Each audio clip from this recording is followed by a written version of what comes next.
প্রধান উপদেষ্টা ডক্টর মোহাম্মদ ইউনূস বলেছেন, সংস্কারের জন্য ঐক্য প্রয়োজন। গণ অভ্যুত্থান বিরোধী শক্তির অব্যাহত চক্রান্ত স্বৈরাচার বিরোধী ঐক্য আরও মজবুত করেছে বলে মনে করেন তিনি।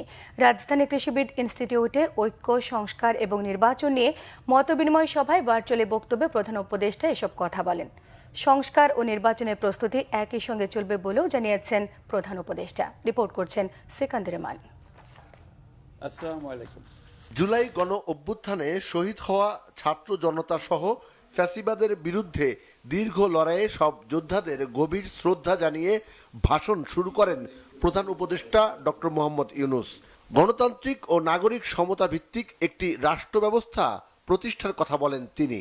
গণ অভ্যুত্থানের মাধ্যমে আমরা বাংলাদেশের রূপান্তর পর্বে প্রবেশ করার অধিকার অর্জন করেছি। এই রূপান্তর দ্রুত সফলভাবে কার্যকর করার জন্য আমাদেরকে সকল শক্তি নিয়োজিত করার জন্য প্রতিজ্ঞাবদ্ধ থাকতে হবে। পেছনে ফেরার কোনো সুযোগ আমাদের নেই। আমাদের এই কাঙ্ক্ষিত রূপান্তরের লক্ষ্য হবে সকল ধরনের বৈষম্য অবসানের রাজনৈতিক আয়োজন নিশ্চিত করা।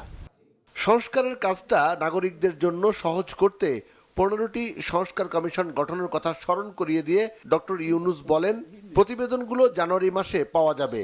কমিশনের সুপারিশ নিয়ে নিজের মনোভাবও তুলে ধরেন সরকার প্রধান। সংস্কার ও নির্বাচনের প্রস্তুতি একই সঙ্গে চলতে থাকবে। নির্বাচনের প্রস্তুতির কাজ মূলত নির্বাচন কমিশনের। নাগরিকদের নির্বাচনের তারিখ না পাওয়া পর্যন্ত এই প্রক্রিয়ায় সময় দিতে হয় না। কিন্তু সংস্কারের কাজে সকল নাগরিককে অংশগ্রহণ করতে হবে। যারা ভোটার তারা তো অংশগ্রহণ করবেনই, তার সঙ্গে যারা ভবিষ্যতে ভোটার হবেন তারাও সর্বাত্মকভাবে সংস্কারের কাজে নিজেদেরকে নিয়োজিত করুন। দেশে এমন অর্থনীতি গড়ে তুলতে হবে যেটা সব নাগরিকের জন্য সম্পদের ও সুযোগের বৈষম্যহীনতার নিশ্চয়তা দেবে বলে জানান প্রধান উপদেষ্টা। এমন রাজনৈতিক ও রাষ্ট্রীয় পরিবেশ থাকবে যেখানে সংখ্যালঘু সংখ্যাগুরু এই পরিচিতি অবান্তর হয়ে পড়বে। সবার একটিই পরিচয়, আমি বাংলাদেশের নাগরিক এবং রাষ্ট্র আমাকে আমার সকল অধিকার প্রদান করতে বাধ্য।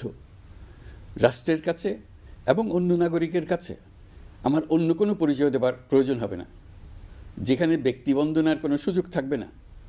দেশের ভেতরে বা বাইরে প্রভুভৃত্যের কোনো সম্পর্কের সুযোগ থাকবে না। নির্বাচনের পথে এগিয়ে যেতে দ্রুত ঐক্যমত প্রতিষ্ঠা করে সংস্কারের কাজগুলো শেষ করার কথাও জানান প্রধান উপদেষ্টা। সিকান্দার রহমান, বাংলাভিশন, ঢাকা।